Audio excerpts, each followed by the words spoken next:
घोंसले के भीतर दो नन्हे बच्चे चिंकू और पिंकू भूख के मारे बिलख रहे थे। मम्मा, भूख लगी है, क्या कुछ खाने को मिलेगा मम्मा? पेट में कुछ नहीं है मम्मा, कुछ ला दो ना। चिकी की आंखें भर आईं। हे भगवान, मैं क्या करूं? कैसे बताऊं कि बारिश शुरू हो गई है, लेकिन मेरे बच्चों का रोना मुझसे देखा नहीं जाता।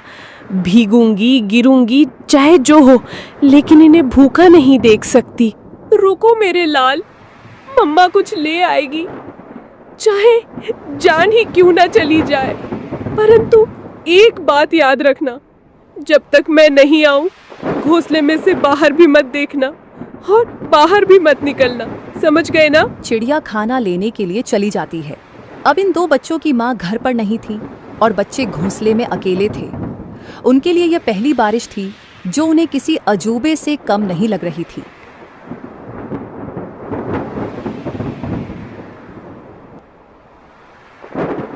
चिंकू बार बार गर्दन बाहर निकालकर देख रहा था। अरे ओ पिंकू, सुन रे, ये क्या चीज ऊपर से टपक टपक गिर रही है? कोई रो रहा है क्या? पिंकू घोंसले के कोने में दुबक कर बैठा था। अबे मूर्ख, रोने की आवाज नहीं है ये, बारिश है बारिश, आसमान बरस रहा है। पर ये आवाज कितनी डरावनी है। और पानी, इतना सारा पानी कहाँ से आता है रे? मत देख बाहर, मम्मा ने कहा था बिजली चमकी तो घोंसले समेत भस्म हो जाओगे। चिंकू सहम गया। हवा के साथ पानी की बौछारें घोंसले तक पहुंचने लगी थीं। दोनों भीगने लगे। मम्मा कब आएगी पिंकू? भूख लग रही है यार, और डर भी। पिंकू कुछ नहीं बोला। उसकी आंखों में चिंता थी। मम्मा ने कहा था कि अगर मैं देर से लौटूं तो घबराना मत, चुपचाप बैठे रहना। डर से बड़ा कोई शिकारी नहीं होता। चिकी चिड़िया को जंगल में कुछ गेहूं मिले। उसने वो गेहूं को अपनी पतली टांगों से पकड़ा और तेज बारिश में फिर से बच्चों के पास लौटने की ठान ली। बारिश और हवा में अपना जोर दिखाना शुरू कर दिया था। उसे ना चाहते हुए भी एक पेड़ की डाल पर बैठना पड़ा। हे राम, बच्चे अकेले हैं, घोंसला खुला है और ये बारिश बढ़ती ही जा रही है। यदि बारिश थोड़ी सी भी कम हो तो मैं सीधी दौड़ती हुई उड़कर अपने बच्चों के पास पहुंच जाऊंगी। तभी बगल की डाली पर टोनी तोता फुर्र से आकर बैठा। अरे टुनी बहन, तू यहाँ क्या कर रही है इस तूफानी बारिश में? तुझे होश भी है कि बच्चे अकेले हैं? टोनी भाई, क्या करूं, उड़ नहीं पा रही, पंख गीले हो गए हैं। बहन, कल की बात बताऊं, मैं कबूतर बहन के घोंसले के पास से जा रहा था। क्या हुआ वहाँ? बहन, एक सांप आया था, बहुत लंबा और काला। चुपचाप डालियों के पीछे पीछे सरकता हुआ सीधा घोंसले तक पहुंच गया। फिर किसी ने देखा नहीं? मैंने देखा, मैं ऊपर ही उड़ रहा था। जब देखा कि सांप कबूतर के बच्चों के ऊपर झपटा, मैं चीखा जोर से, सांप सांप। सब पक्षी इकट्ठा हो गए, लेकिन तब तक बहुत देर हो चुकी थी। वो दो बच्चों को निगल गया बहन। चिकी सन्न रह गई। टोनी का चेहरा भावुक हो उठा। और जब कबूतर बहन आई ना, वो तो जैसे पगला गई थी। अपने घोंसले के पास आई तो देखा कि एक बच्चा खून से लथपथ पड़ा है और दो तो दिख ही नहीं रहे थे। वो बार बार पुकार रही थी, मेरे बच्चे, मेरे लाल, कहाँ चले गए तुम? उसके आंसू रुक ही नहीं रहे थे। अपने बचे हुए एक बच्चे को उसने पंखों में दबा लिया और फिर चुपचाप बैठ गई, जैसे दुनिया ही खत्म हो गई हो उसकी। मैं बता नहीं सकता कितना दर्द था उस माँ की आंखों में। टुनी की आंखें भर आईं। टोनी बोला, तू समझ रही है ना बहन, ये बारिश सिर्फ पानी नहीं लाती, भूख से तड़पते शिकारी भी लाती है। जल्दी निकल, पेड़ों की आड़ लेकर जा, मत रुक अब। चिकी चिड़िया उड़ती है और अपने घर की ओर जाती है। बारिश चल रही थी, लेकिन अंधेरा गहरा था और ठंडी हवा अब भी तीर की तरह चल रही थी। बस कुछ ही दूर और चिंकू पिंकू मेरा इंतजार कर रहे होंगे। तभी सामने से दो काली परछाई आई। ओए चिड़िया रानी, कहाँ चली बारिश में? चिकी चौंक गई। सामने दो शिकारी पक्षी रास्ता रोककर खड़े थे। आज तो किस्मत चमकी है, बारिश में भी नसीब ने हमें गरम गरम चिड़िया भेजी है। आज हम चिड़िया तुझे खा जाएंगे। अब चिकी चिड़िया के सामने यह नई मुसीबत आई थी। चिड़िया ने सोचा, इस बार मैं नहीं बच सकती, क्योंकि आज दोनों दरिंदे बदमाश इकट्ठा होकर आए हैं। मुझे आज बल से नहीं परंतु दिमाग से काम लेना होगा। उसके दिमाग में एक आइडिया आया, जब दुश्मन को हराना हो तो उनमें फूट डालो, जिसे दुश्मन की ताकत आदि हो जाती है। तुम दोनों बहादुर शिकारी हो ना, और मुझे खाना चाहते हो ना, परंतु तुम दोनों में से जो सबसे बड़ा शिकारी और सबसे ज्यादा ताकतवर होगा वही मुझे खाएगा। मैं तो सबसे खतरनाक हूँ, पंखों से पंजे तक मौत हूँ, मौत। तेरी औकात नहीं मेरे सामने, मैं तो उड़ते परिंदे गिराता हूँ। तू मुझसे बड़ा शिकारी नहीं हो सकता। तो भेड़ो ना, दिखाओ असली ताकत। मुझे तो वही खा सकता है जो सबसे ताकतवर है। दोनों शिकारी जल उठे। कौवा उड़कर सुल्तान की ओर झपटा। सुल्तान ने पलटवार किया। सबसे पहले मैं तुझे खाऊंगा, फिर इस चिड़िया को। तू खा नहीं पाएगा कालू। दोनों एक दूसरे को नोचते हुए हवा में झगड़ते हुए नीचे गिर पड़े। दोनों की हालत खराब हो गई और बेहोश हो गए।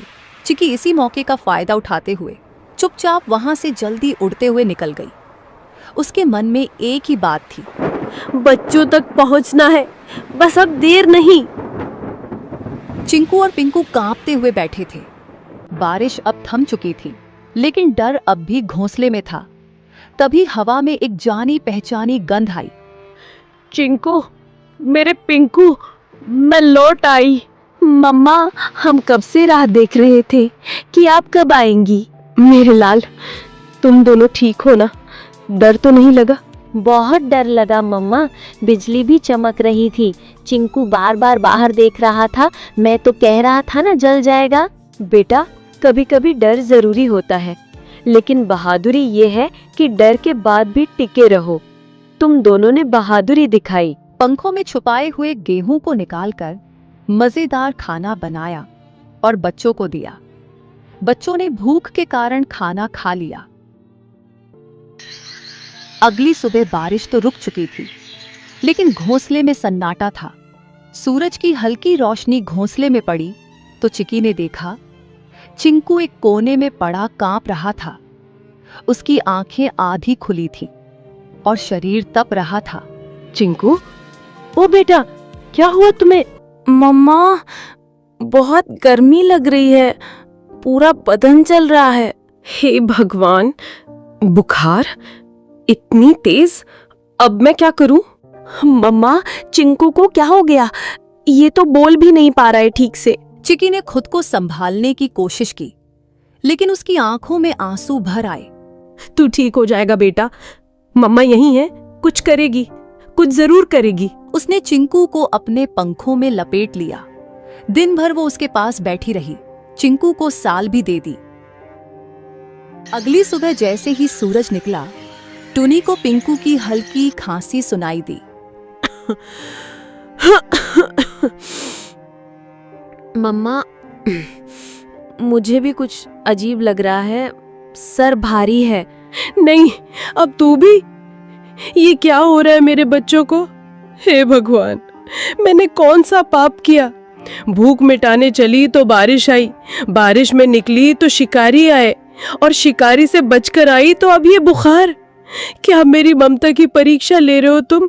पिंकू और चिंकू दोनों अब मम्मा के पंखों के बीच पड़े कराह रहे थे। चिकी का मन टूटा हुआ था, लेकिन आंखों में अब भी एक जिद थी। नहीं, मैं हार नहीं मानूंगी। मैं माँ हूँ, और माँ कभी घोंसले में बैठकर अपने बच्चों को यूं मरता नहीं देख सकती। अगर इनको बचाना है तो मुझे लड़ना होगा, बीमारी से भी, अकेलेपन से भी, और इस जंगल की बेरहमी से भी। लेकिन उसके मन में एक सवाल लगातार घूमता रहा, क्या ये कल सुबह मेरी गोद में होंगे? चिकी अपनी घोंसले से उड़कर जाती है। उसकी आंखों में नींद नहीं थी, सिर्फ चिंता, सिर्फ डर। वो सीधा टोनी तोते के पेड़ के पास पहुंची। टोनी भाई देखो ये क्या हुआ। अरे टुन्नी बहन, इतनी सुबह सुबह क्या हुआ? तेरी हालत क्यों बिगड़ी हुई लग रही है? मेरे दोनों बच्चे बीमार हैं टोनी। पहले चिंकू को बुखार आया, अब पिंकू को भी। रात भर तप रहे थे दोनों, मुझसे देखा नहीं जा रहा। कुछ कर यार, कोई उपाय बता।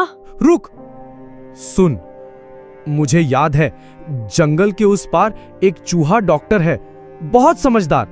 सब उसे डॉक्टर चिंटू कहते हैं। चल, अभी चल। बिना वक्त गवाए दोनों उड़ चले। जंगल के भीतर झाड़ियों के पीछे एक पुराना सा बिल था। बाहर लगे बोर्ड पर लाल निशान से पता चल गया, यही डॉक्टर का घर है। डॉक्टर साहब, जल्दी बाहर आइए। एक माँ के बच्चे बीमार हैं, बहुत बुरे हाल में हैं। कुछ पल बाद डॉक्टर चिंटू बाहर आए। कितने दिनों से बीमार है?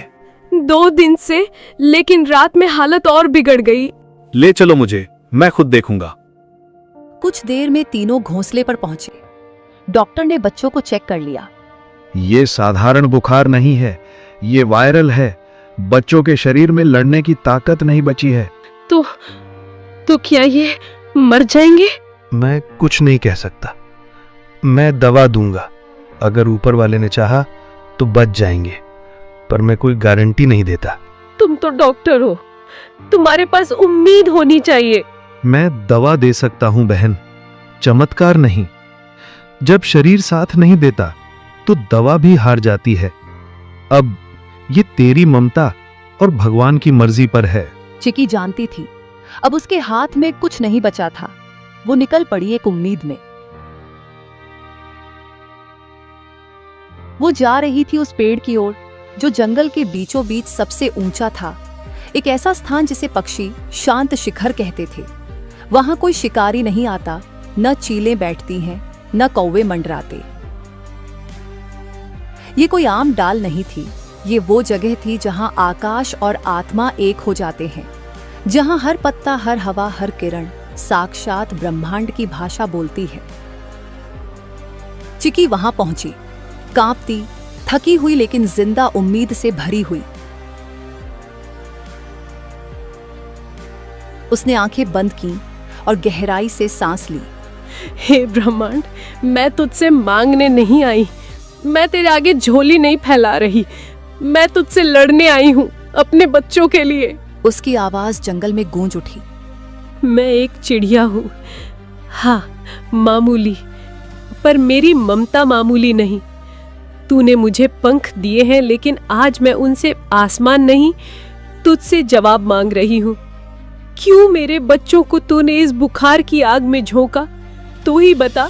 उसने आकाश की ओर देखा।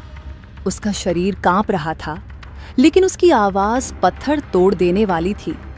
तू सब देखता है ना, तो देख देख मेरे बच्चों की तड़प। अगर तेरे नियमों में न्याय बाकी है, अगर इस जंगल में जीवन के लिए कोई जगह है, तो मेरे बच्चों को लौटा दे, वरना इस शांत शिखर से एक मरे हुए माँ की चीख उठेगी जो पीढ़ियों तक गूंजेगी। बाद उसने आंखें बंद की और गहराई से सांस ली। हे ब्रह्मांड, मैं तुझसे मांगने नहीं आई, मैं तेरे आगे झोली नहीं फैला रही, मैं तुझसे लड़ने आई हूँ अपने बच्चों के लिए। उसकी आवाज जंगल में गूंज उठी। मैं एक चिड़िया हूँ, हाँ मामूली, पर मेरी ममता मामूली नहीं। तूने मुझे पंख दिए हैं, लेकिन आज मैं उनसे आसमान नहीं, तुझसे जवाब मांग रही हूँ। क्यों मेरे बच्चों को तूने इस बुखार की आग में झोंका? तू ही बता। उसने आकाश की ओर देखा। उसका शरीर कांप रहा था, लेकिन उसकी आवाज पत्थर तोड़ देने वाली थी। तू सब देखता है ना, तो देख देख मेरे बच्चों की तड़प। अगर तेरे नियमों में न्याय बाकी है, अगर इस जंगल में जीवन के लिए कोई जगह है, तो मेरे बच्चों को लौटा दे, वरना इस शांत शिखर से एक मरे हुए माँ की चीख उठेगी जो पीढ़ियों तक गूंजेगी। बाद में चिकी जिस पेड़ पर बैठी हुई थी, वह पेड़ बोलने लगा। जाओ, अब देखो। वो उड़कर घोंसले की ओर लौटी। उसका दिल डूब रहा था, लेकिन उस डूब में एक अजीब सी शांति थी। जैसे प्रकृति ने जवाब दे दिया हो। जैसे ही उसने घोंसले में कदम रखा, वैसे चिंकू बोला, मम्मा पानी देना, मेरे होठ सूख गए हैं। चिकी खुश हो गई। अब उसके बच्चे बीमार नहीं थे। मेरे लाल, तुमने जवाब दे दिया, तुमने मेरी पुकार सुन ली। धन्यवाद है इस ब्रह्मांड का कि ऊपर वाले, मैं तुझे धन्यवाद देती हूँ जो तूने मेरे बच्चों को मुझे लौटा दिया। अगली सुबह दोनों बच्चे घोंसले के किनारे खड़े थे। आंखें चमक रही थीं, चोंच में ताकत लौट आई थी। चिंकू बोला, अब हम उड़ना सीखेंगे मम्मा। तुम दोनों बारिश से बचे, वायरल इन्फेक्शन वाले बुखार से बचे। अब तुम किसी से नहीं डरोगे।